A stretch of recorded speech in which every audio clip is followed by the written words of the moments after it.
Shalom saudara-saudara yang Tuhan kasihi, dimanapun saudara berada pada saat ini. Saya berharap bahwa saudara sekalian selalu ada di dalam perlindungan Tuhan. Walaupun hari-hari ini kita merasakan bahwa situasi tidak mudah, tetapi biarlah kita menyerahkan kehidupan kita hanya kepada Tuhan.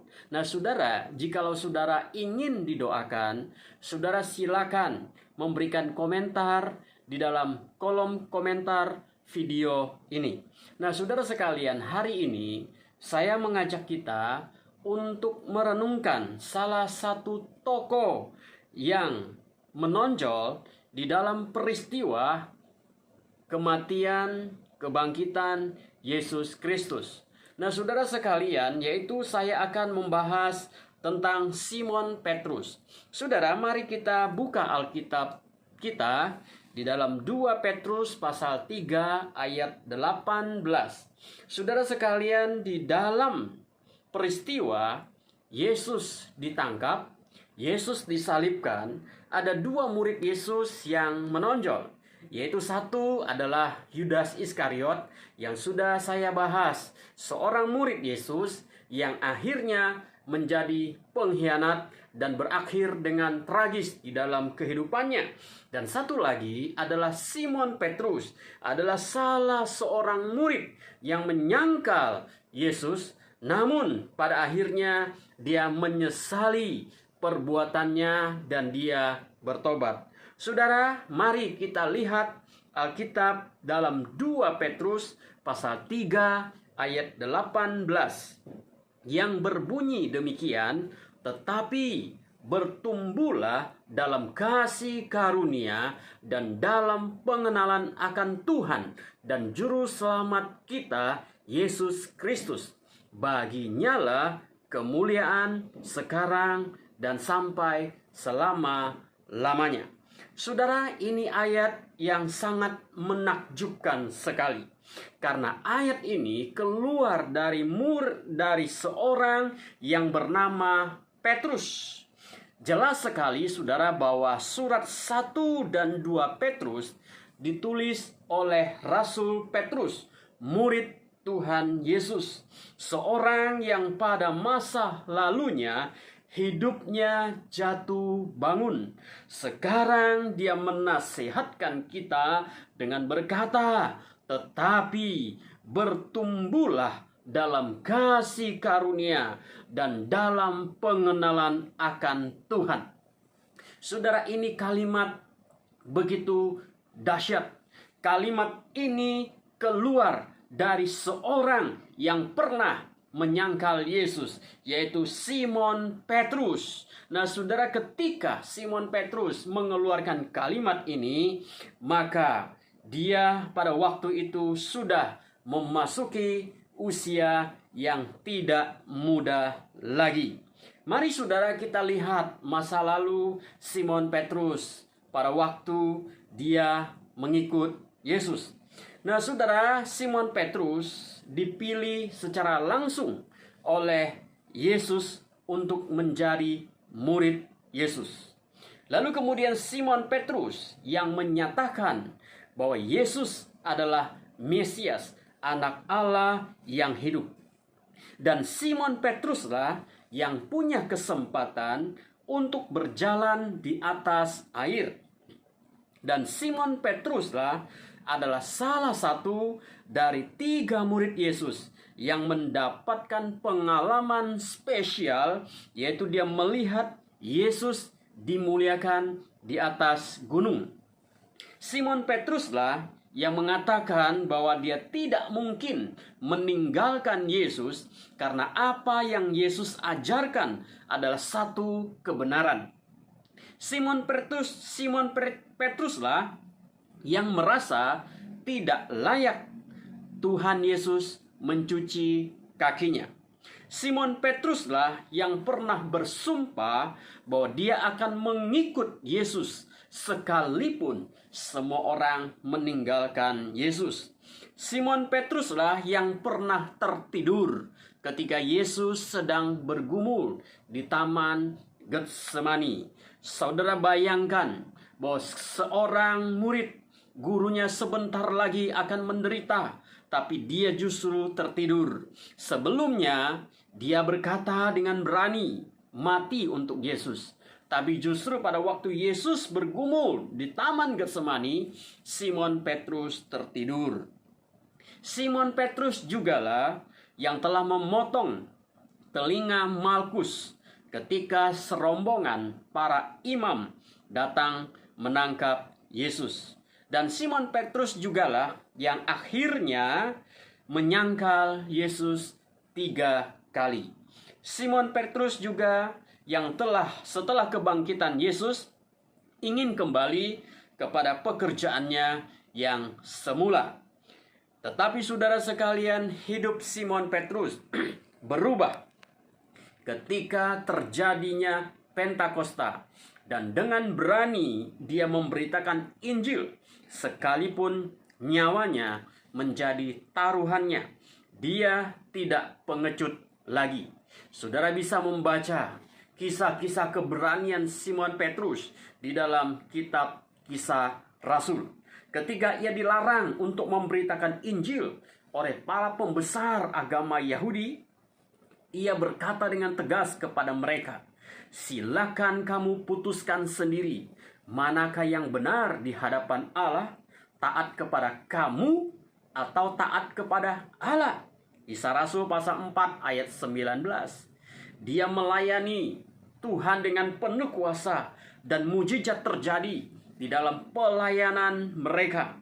Dari ayat-ayat yang menceritakan Simon Petrus, dari kisah yang saya sebutkan tadi masa lalu Petrus, maka saudara kita bisa mendapati beberapa karakteristik atau karakter Petrus. Yaitu yang pertama, Simon Petrus memiliki jiwa kepemimpinan secara alami. Yang kedua, Simon Petrus adalah orang yang suka menuruti kata hatinya, yaitu dia adalah orang yang spontan.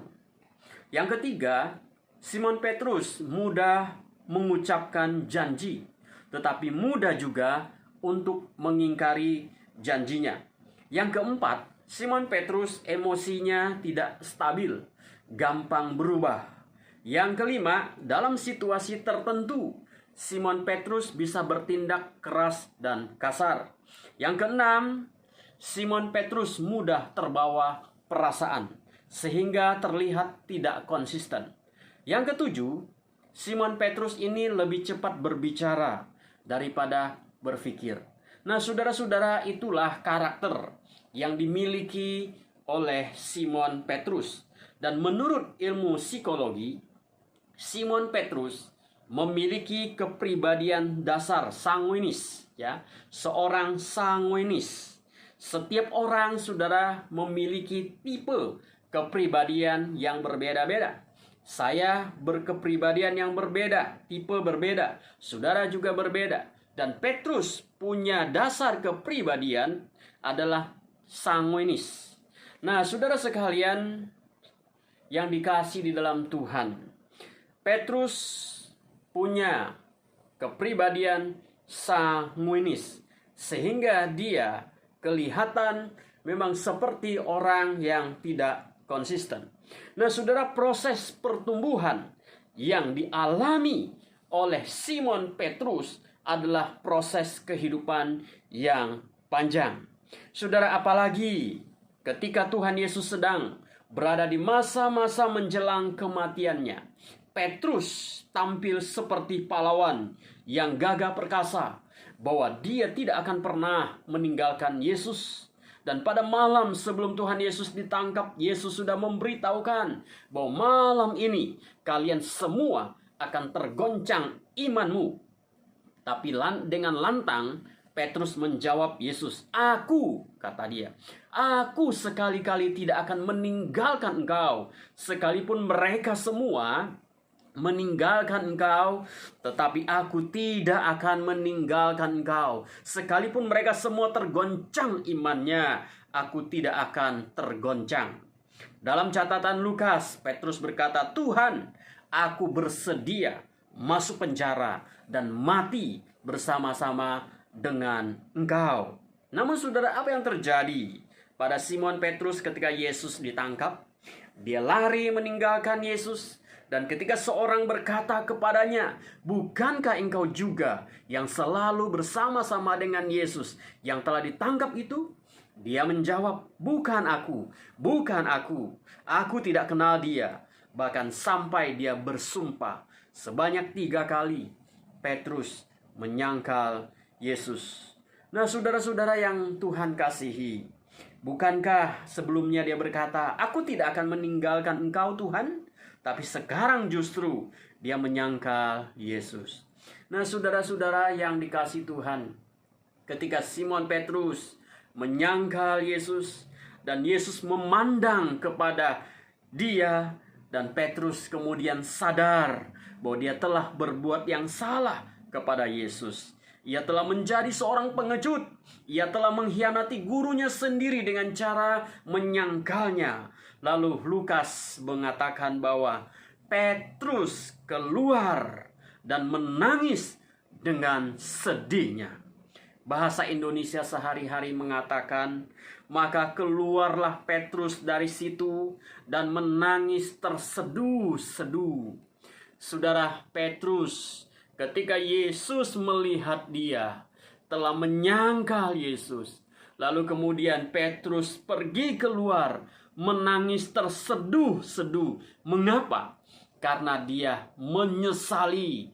Dia sangat menyesal karena dia telah menyangkal Yesus. Inilah saudara, tangisan yang penuh penyesalan. Petrus tentu menyesali apa yang telah diperbuatnya kepada Yesus. Nah, saudara-saudara yang dikasihi oleh Tuhan, jika saudara pernah merasakan menyesal, saudara akan bisa mengerti bagaimana penyesalan, kesedihan yang dialami oleh Simon Petrus.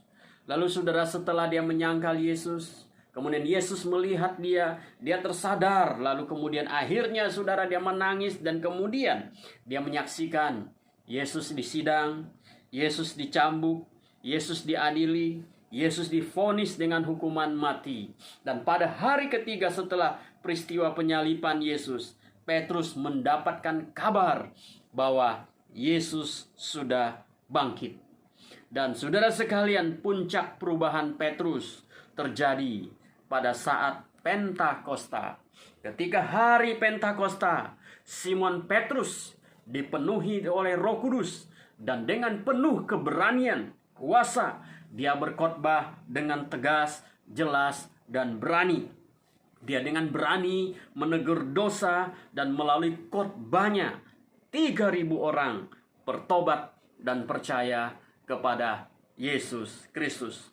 Saudara sekalian, di hari Pentakosta itulah titik balik perubahan kehidupan Petrus.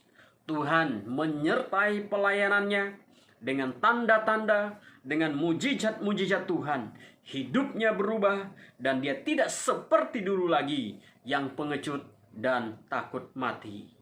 Dan di masa tuanya, menurut tradisi yang beredar, Petrus mati dengan cara disalibkan secara terbalik.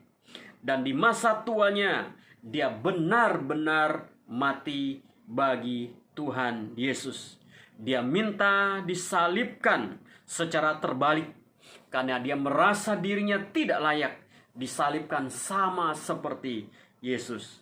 Dan sebelum kematiannya, Petrus meninggalkan warisan berupa kitab yang ditulisnya, yaitu 1 Petrus dan 2 Petrus.